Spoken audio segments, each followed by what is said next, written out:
आप इस चैनल को जरूर सब्सक्राइब करें क्योंकि इस चैनल पे ऐसे ही वीडियो आते रहेंगे और साथ में बेल आइकन घंटी का रबारी देवासी समाज के माँ सोनाल दे व माँ रूपल दे रेवतड़ा जालोर करमटा रायका काबोजी करमटा रायका रेवतड़ा गांव करमटाओं को जागीरी में दिया गया था और वहाँ के गांव धनी काबोजी करमटा थे।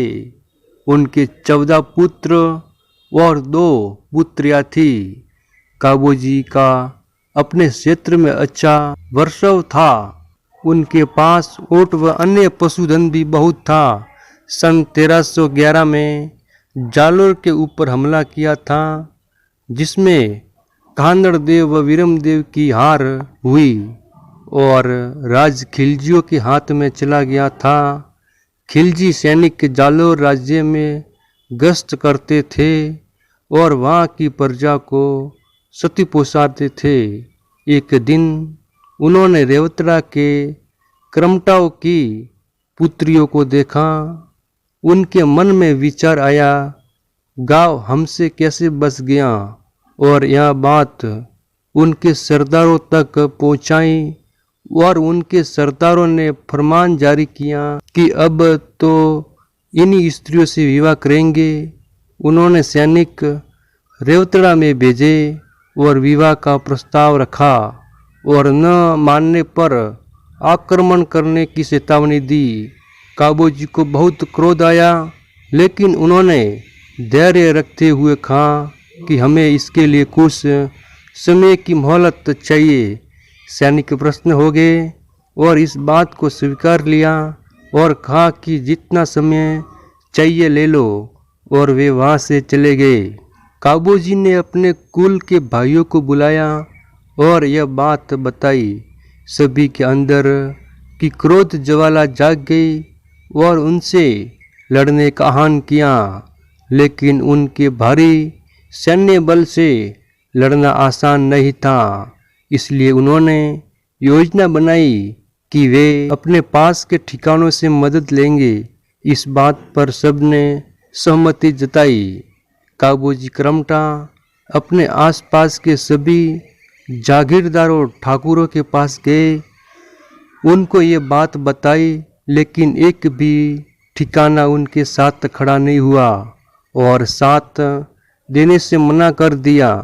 काबोजी ने आह्वान किया कि यह हिंदू धर्म खतरे में है और आप सभी सहयोग करें, लेकिन फिर भी उन्होंने इसे इनकार कर दिया और कहा कि जब जालोर के राजा उनके सामने नहीं टिक पाए तो हम उनसे नहीं लड़ सकते।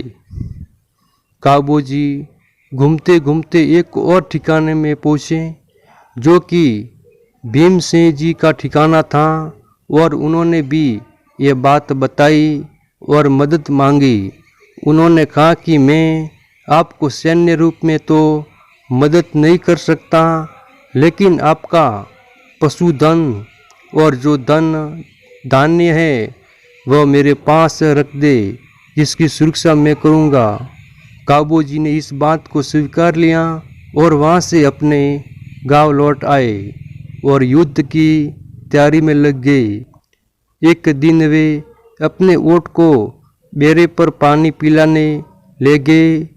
वहाँ केसरी सिंह जी राठौड़ स्नान कर रहे थे।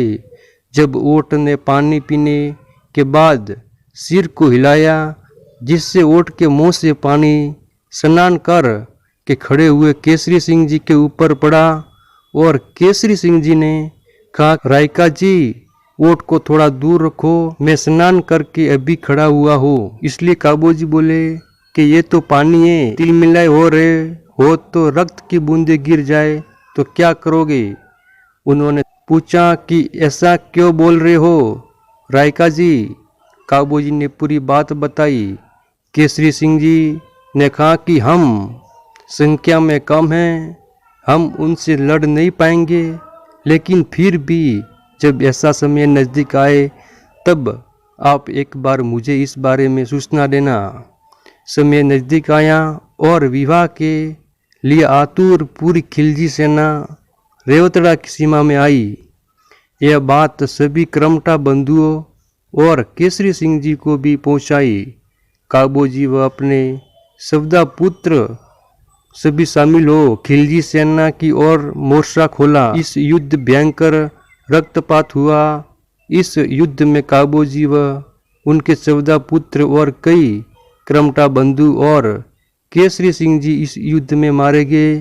इस बात का पता रेवतड़ा की क्रमटा पुत्रियों को चला। उन्होंने लड़कियों को अपने दाह के लिए तैयार कर लिया। जब खिलजी सैनिक उनकी तरह आने लगे उस समय रूपल दे ने सोनल दे की लकड़ियों में अग्नि प्रवाह कर दी।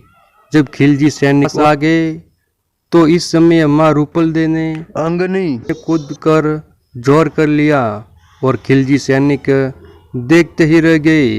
इस तरह दोनों वीरंगाओं ने अपने देह त्याग दिया।